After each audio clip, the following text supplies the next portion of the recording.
गुरुब्रह्मा गुरुर्विष्णुः गुरुर्देवो महेश्वरः गुरु साक्षात् परब्रह्म तस्मै श्री गुरवे नमः।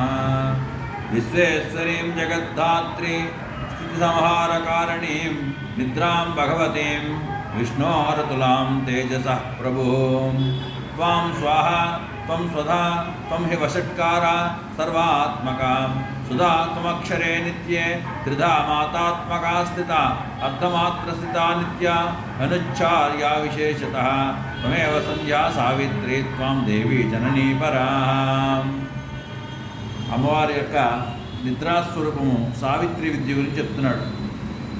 సావిత్రి బాగా ఈ ప్రపంచంలో అర్థం చేసుకుని రాసినటువంటి వ్యక్తి ఎవరైనా ఉన్నారు అంటే అరవిందుల వారు మాత్రమే. ఆయనకి మృత్యువు చివరి దశలోకి వస్తుంది అని జైల్లో చెప్పినప్పుడు, రేపు ఉరి అన్నప్పుడు ఆయనకు అర్థమైంది. అయితే ఆయన అదృష్టవశాత్తు ఉరి అవ్వలేదు, బయటకు వచ్చిన తర్వాత సావిత్రి రాశాడు. ఆయన ఈ సావిత్రి రాస్తున్నప్పుడు విశేషమైనటువంటి శక్తితో ఆయన రాశాడు. వేదమంత్రాలు సంస్కృతంలో కూడా అర్థం చేసుకోవడానికి ఎంత కష్టమో, కరెక్ట్ అయిన సంస్కృతం అయితే అలా ఇంగ్లీష్లో రాశాడు ఆయన.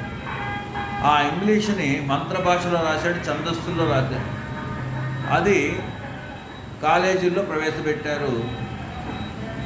పెద్ద ఇంగ్లీష్ లెక్చర్లకి అది అర్థం కాక ఆ ఇంగ్లీష్ని తీసుకొచ్చి తెలుగు లెక్చర్కి ఇచ్చారట. అదేంటో విశేషం అది. ఆ తెలుగు లెక్చర్కి అర్థం కాక ఒకరోజు వాళ్ళ పల్లెటూరు నుంచి ఒక ఆయన వస్తే, ఆయన పెద్ద చదువుకోనివాడు, 8వ తరగతి చదివినవాడు. ఆయనకి ఆ పుస్తకం ఇచ్చి నీకేమైనా అర్థం అవుతుందా చూడన్నాడు. ఆయన ఇంటికి వెళ్ళి అర్థం చేసుకుని దాన్ని మళ్ళీ తెలుగులో అనువదించి రాశాడు. అది విశేషం ఇందులో. అది కరెక్టో కాదు ఎవరు చెప్పాలి?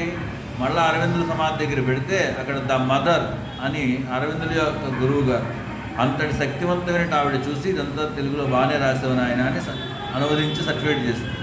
అందులో ఏం చెప్తాడంటే 3 రోజులు తీవ్రమైనటువంటి ప్రయత్నం చేశాడు యమధర్మరాజు ఆ సావిత్రిదేవిని తీసుకెళ్ళడానికి. ఎన్నో వరాలు ప్రకటిస్తాడు. ఇక్కడ కఠోపనిషత్తులో కూడా ఇదే జరుగుతుంది. ఆ 3 రోజులు అక్కడ యమధర్మరాజు ఉన్నాడు. ఈయన పనికిరాని గోవులు వాళ్ళ తండ్రి దానం చేస్తూ ఉంటే నన్ను ఎవరికి ఇస్తామంటే యముడికి ఇస్తా అంటాడు. సరే, ఆయన యమధర్మరాజు వెళ్ళిపోతాడు. వెళ్ళిపోయిన తర్వాత 3 రోజులు కూడా అక్కడ ఉంటాడు. ఈయన యమధర్మరాజు అక్కడ ఉన్నాడు. అంటే ఆ సమయంలో ఆయన సావిత్రితో ఉండవచ్చు. ఆ 3 రోజులు అక్కడ సంఘటన జరుగుతుంది అనుకుందాం. అయితే ఈ 3 రోజులు ఎందుకు చెప్తాడంటే రామకృష్ణ పరమహంస దీనిలో కూడా 3 రోజులే చెప్తాడు. ఏ సాధన అయినా కానీ సాధనా స్థితి 3 రోజులు, నిద్రాస్థితి ప్రతిరోజు వస్తుంది. అదే అమృతము అంటాడు. ఆ నిద్రాస్థితిలోకి వెళ్ళినవాడు, నిద్ర నుంచి బయటకు వచ్చినాడు ఒకటి కాదు. అది రాత్రి సూక్తం చెప్తుంది చండీ మంత్రంలో. ప్రతిరోజు కాలేజీకి వెళ్తున్న పిల్లవాడు, పొద్దున్న 10ంటికి వెళ్ళినవాడు గురువు యొక్క విద్యను విని తిరిగి వచ్చినటువంటి వాడి నాలెడ్జ్కి, పొద్దున్నవాడు వెళ్ళినవాడి జ్ఞానానికి తేడా ఉంటుంది. ఆ విధంగా ప్రతిరోజు మృత్యువులోకి వెళ్తున్న మనము అమృతాన్ని తీసుకుని రావాల్సిన మనం మామూలుగా వచ్చేస్తున్నాం. ఈ నిద్రా సూక్తాన్ని రోజు మనం కానీ ప్రకటన, ఆ నిద్ర పట్టినవాడికి తెలుస్తున్న బాధ ఏమిటో. కాబట్టి ఆ అమృతమైన నిద్రలోకి వెళ్ళి వస్తున్నప్పుడు చేతనత్వంలో బయటకు వస్తున్నప్పుడు మాత్రము అమృతత్వంతో రావాలి. అటువంటి విద్యను చెప్తాను చండీలో. ఇటువంటి సావిత్రి విద్యకి నమస్కారం. జై బాల, జై గురుదేవ్, జై మారల్ రామకృష్ణ భగవాన్కి జై.